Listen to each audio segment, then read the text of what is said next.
From Boca Raton, Florida, the Director of Growth and Business Development for Choice Mortgage Group is joining me, Sarah Biernbaum. Sarah, welcome to the podcast.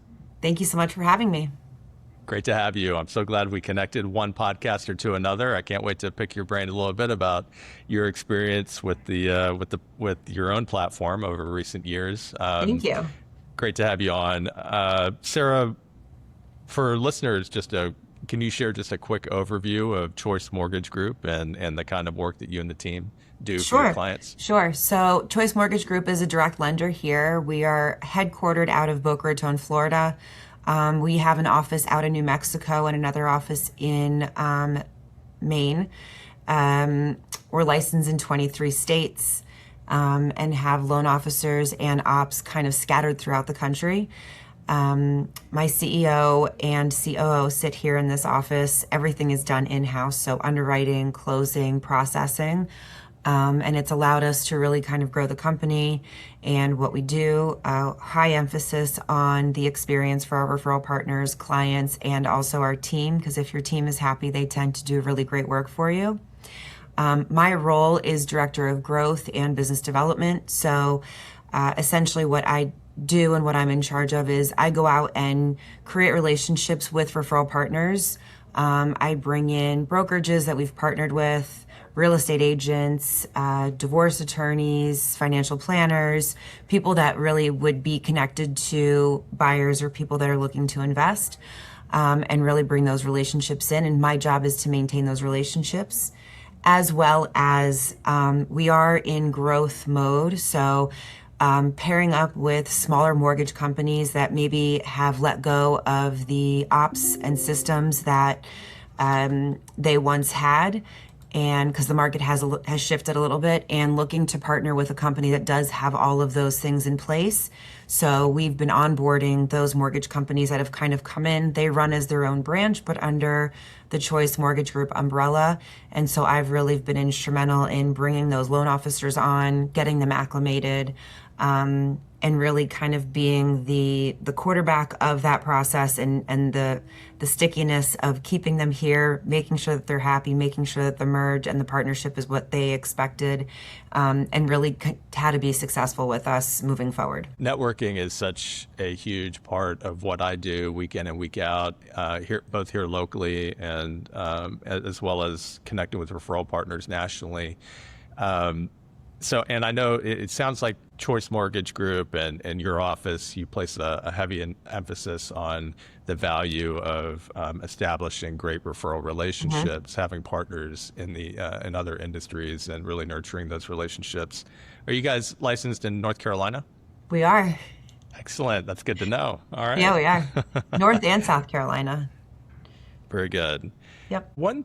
You did mention one thing that really kind of piqued my interest, and that was investors and investor buyers and investor clients. On the networking side of things, do you have any suggestions or ideas for realtors to think about if they wanted to connect with a referral partner who works with those types of investors, those types of clients? Yeah, so I think a lot of it is thinking outside of the box. So if you were to say your business development for a mortgage company, clearly the only person that you're going to try to network with and bring in would be real estate agents. Sure, that's the obvious one. I've found that a lot of the business that I've ended up finding where I have created quite a bit of relationships with builders. I've created quite a bit of relationships with other affiliate partners. So that would be title, insurance, inspectors. And the reason why those are important, but they kind of seem like the silent partner that you would go after, is they're also doing business with people that are buying and selling. And they may have a handful of rock stars that are their referral partners that may not have a mortgage person that they're tied to, or may not have an agent that they're tied to. And what better way for me to go and meet with an agent that's a rock star and say, hey, I'd love to do business with you. I'd love to partner with you and be your mortgage partner. I can also say, hey, I've partnered with a builder. They don't necessarily have an agent that is their go-to, or I have an investor that is looking for somebody that, is looking for a partnership.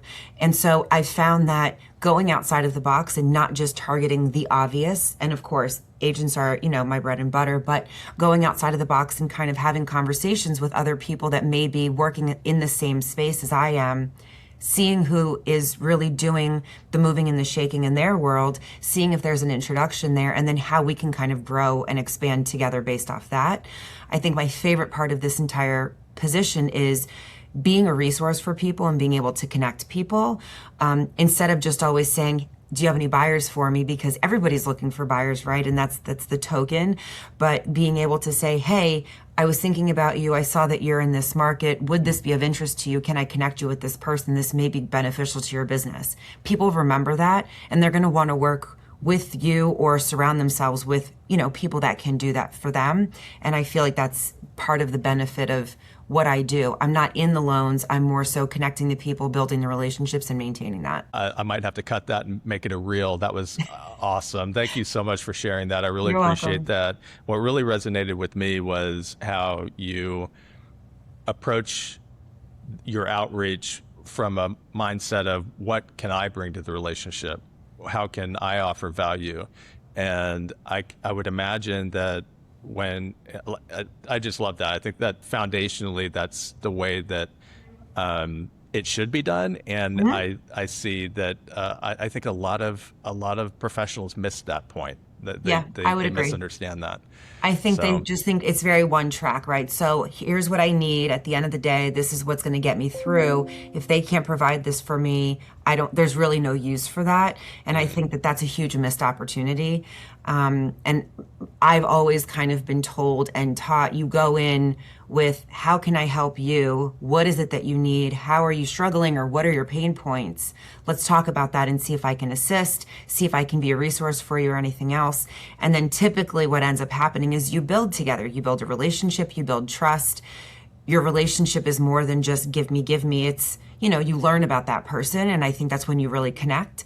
And then the business does come. builders, title insurance inspectors, insurance agents. Have you had any success or outreach with CPAs? So we do a lot of CPAs. Typically, the CPAs, I know my limitations. I'm very good at building relationships and I'm very good at what I do. CPAs like to work on a financial level. They want to know who's going to be dealing with their clients. They've done a lot of work to really build that book of business and that trust.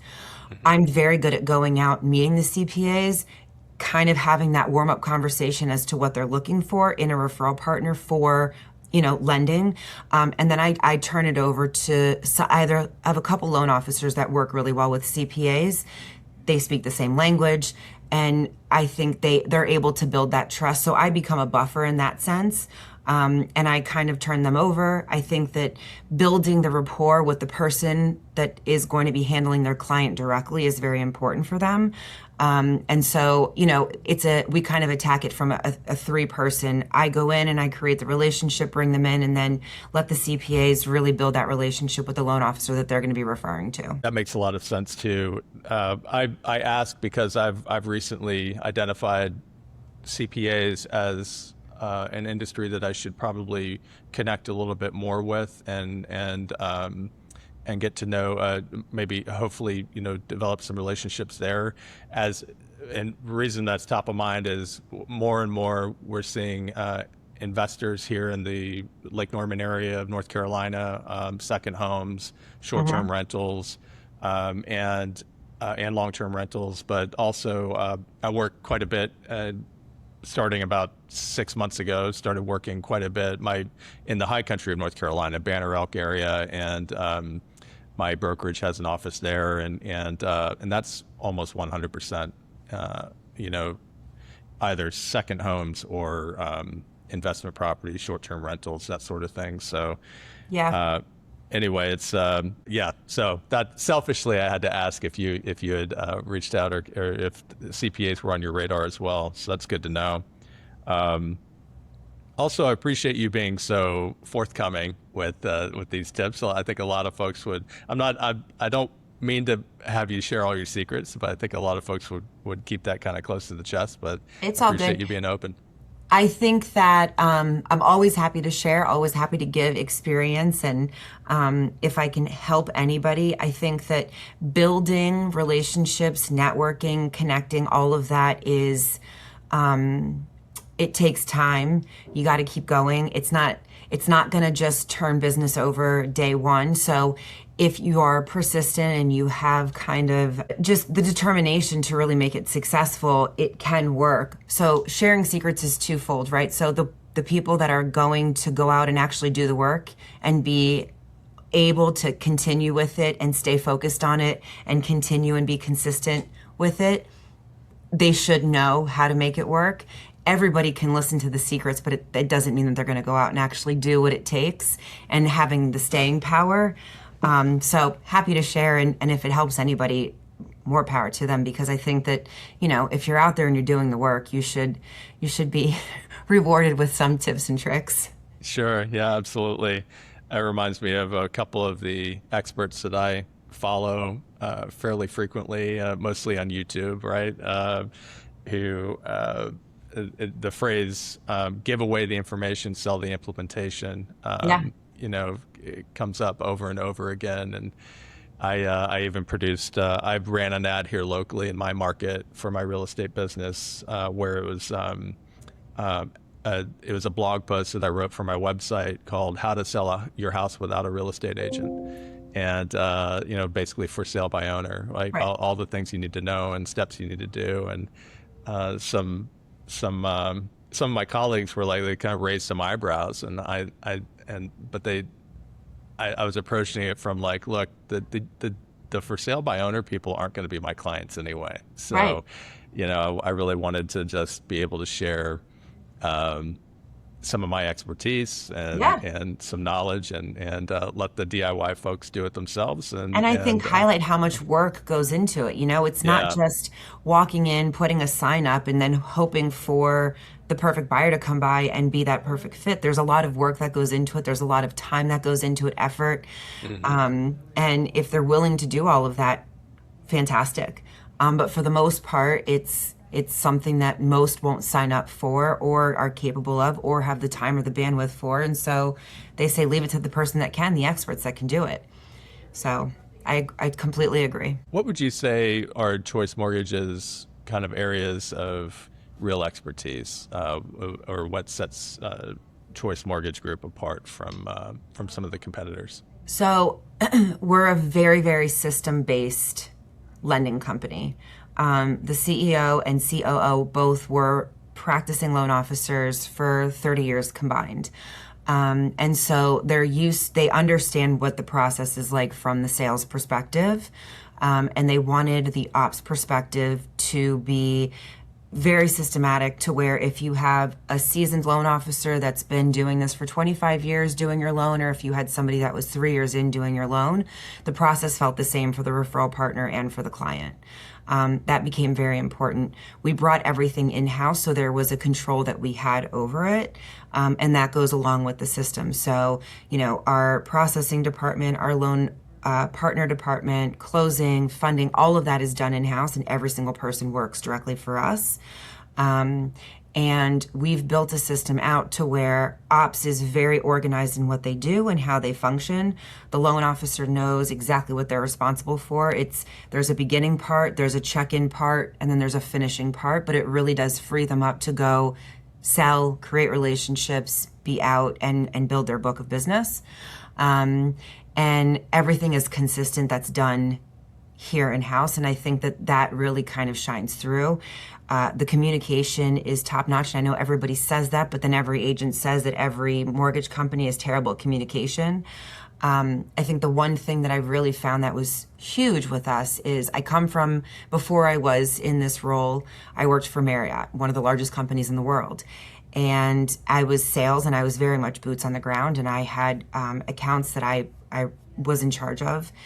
And the one thing that I will say that I've noticed about working here for Choice, I've been here for 6 years, is if there's something that's not working, if there's something that doesn't seem as great of an idea as when it was, in its process of thinking it up and its think tank process, we're able to pivot and shift and fix it.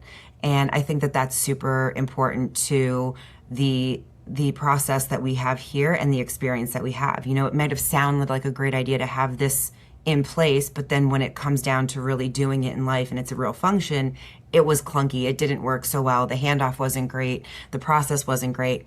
And our CEO and COO are really good at going back to the drawing table and adjusting it.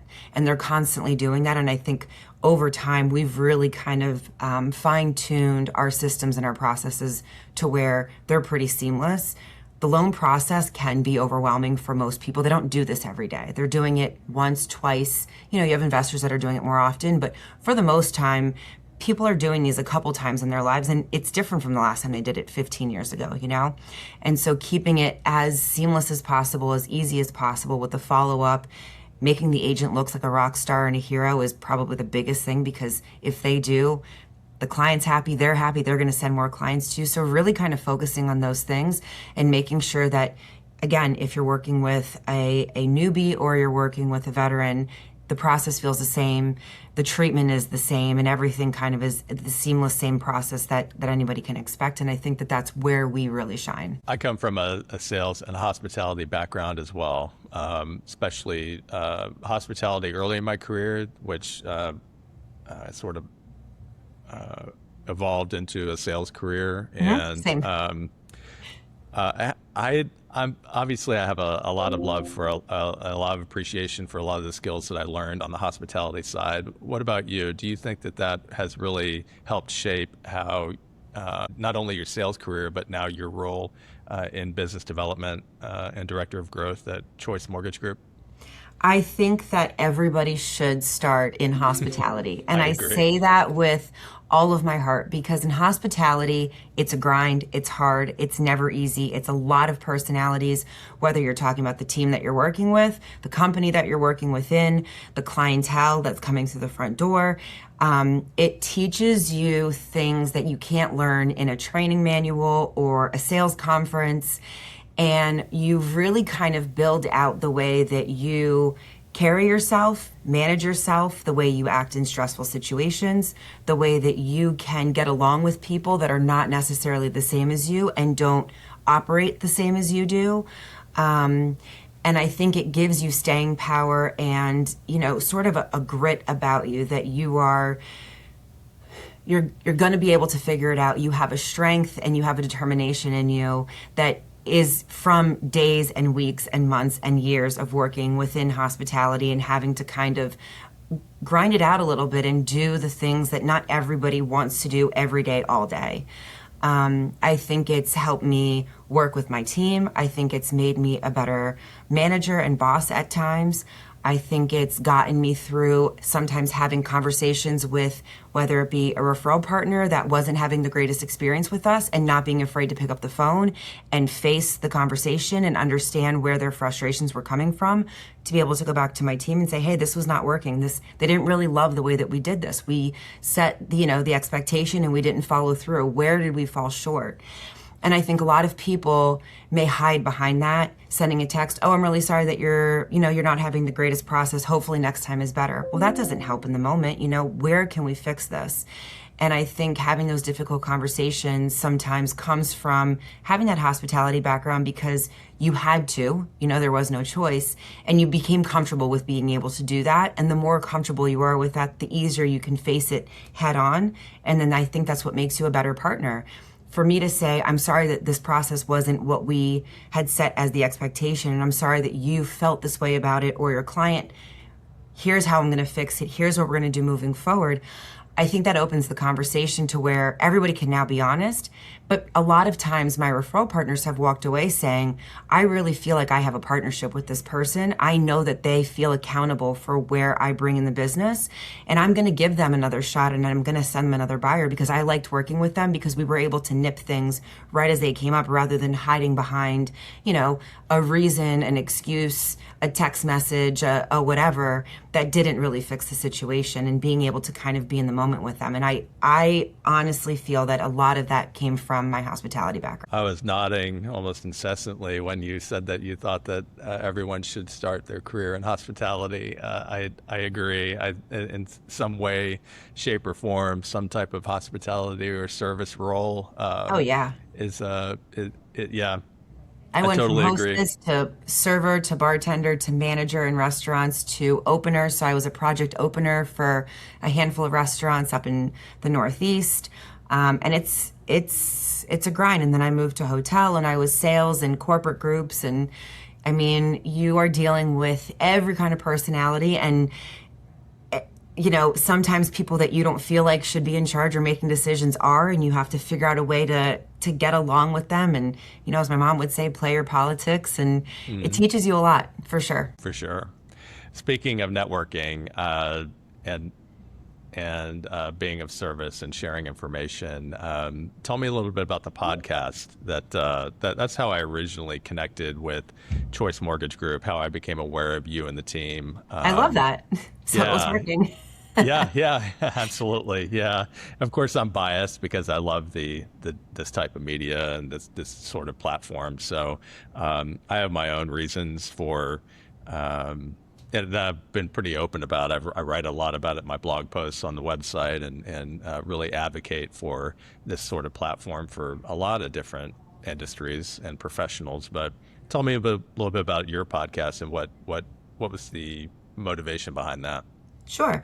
So my CEO and I decided to do this podcast together. We have a very good rapport. We have, we have good banter. And I think the idea behind it was I was going out and meeting all these people, and we thought, what better way to meet the people that we want to get in front of and learn more about them than to bring them on and really give them a platform to talk about themselves, talk about their business, their industry. It wasn't always just real estate agents. We had all kinds of people on, whether it was city officials, we had insurance, we had property management, we had all kinds of, but it really gave us a way to get to know them better, get to connect with them better rather than just sitting in front of them and saying, how can we do business together? This was a chance for them to get to know us. It was a full hour, us to know them. It got them, in a position where they could kind of talk about themselves a little bit, their business, what they've got going on. So they had stuff to kind of post and content, and everybody's always looking for that. Especially real estate agents, if they were freshly on a team or had listings or whatever, and they're always looking for content and a way to kind of get the news out about what they've got going on. So it was self-serving, I think, on a couple different spaces. And by the end of it, we had just spent an hour with that person and talking about personal stuff, business stuff, and really just getting to know them in a more organic way, I would say, than having a sit-down lunch and talking about how we can do business together. And what we found was it did bring referral partners in, sure, but also because we were able to connect with them over that hour, and it was more of a full conversation on everybody's end, we may have walked away from that episode and they may not have been a direct referral partner, but were able to introduce us to somebody else that we did connect with that was able to, create a business idea together. So there were a lot of different avenues and different places where it allowed us to go. And we thought it was working for everybody in mind, for the person that was the guest, for the content that they were getting, for the reels that we were able to get, for how well we got to know them. And it really did serve us very well for the year and a half that we were doing it. We did take a little bit of a break. We've got some growth stuff that we're going on that pulls both of us out of town. But for what it did for, I think it was the 65 episodes that we did, it was really, really great. Yeah, I love it. You really encapsulated so many of the reasons why I advocate for the platform for professionals to consider. And yeah, it's music to my ears to hear somebody who gets it, from your quote, right? So Yeah. did you find the experience fairly rewarding? Guests seem to enjoy it as well. Guests loved it. Everybody that came on, that it was, we had a lot of guests that it was their first or second time, and they would be nervous, and then we'd finish and they'd go, oh, that wasn't bad at all. That was already an hour. I could have talked to you guys forever. And I was like, yes, because that's what you want. You want it to feel natural. You want it to be, you want it to flow easily. And for the person to walk away and say, I really enjoyed that. I enjoyed them. I really enjoyed, the time that we spent together, and I loved speaking to them. And we got a lot of that, and that was really rewarding. We had a couple guests that were repeat guests. We had a couple coaches that I thought really did get a lot of feedback from our following, our agents and stuff, and they loved seeing the coach on. Everybody wants self-improvement in some way, shape, or form. So I thought, let's have this be a repeat guest, and we did that. So we had a lot of fun with it. It was a lot of fun. Podcasts, they are a decent amount of work. They can, getting the guest and the questions and the content and everything else. But we did have a lot of fun with it. So I think at some point we will revisit having a podcast, and even if it's a spinoff of what we did, and kind of redo it and go from there. Love it. Yeah, that's awesome. I agree. I could go on, and I don't want to digress because speaking of time flies, we're coming up on a hard stop, and Yeah. It's already been nearly 30 minutes. Sarah, before I let you go, though, is there anything you'd like to add?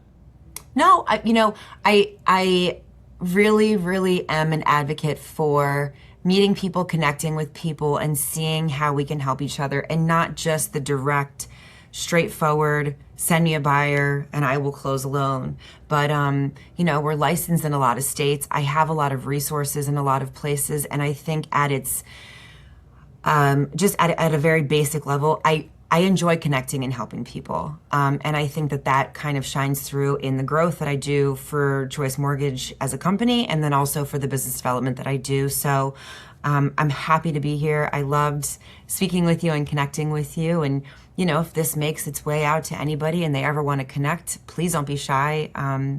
Share my information, and I would love to connect with whoever and see if there's something that I can do to be helpful, useful, or a resource for them. It shows, and I admire that so much. I just love what you're doing, and the way that that you guys are running your business, and you Thank you. specifically, Sarah. This has been amazing to have you on the podcast. For listeners who want to connect and learn more, what's the best way? Probably either my Instagram or my cell phone. So I'll give you my cell phone. It's 954-591-3990. And my Instagram handle is Sarah, SARAH Deelybaum, DEELYBAUM. And you can find me on there, or just go to the Choice Mortgage Group Instagram. There's a bunch of reels and stuff of me on there, and you can find me on there, and let's connect. Perfect. I'll have those links, of course, in the description for this episode, and we'll tag you on social media as well. Awesome. Sarah, I know you got to go. This has been awesome. Thank you so much for joining the podcast. Really appreciate it. Thanks for having me. This was a blast.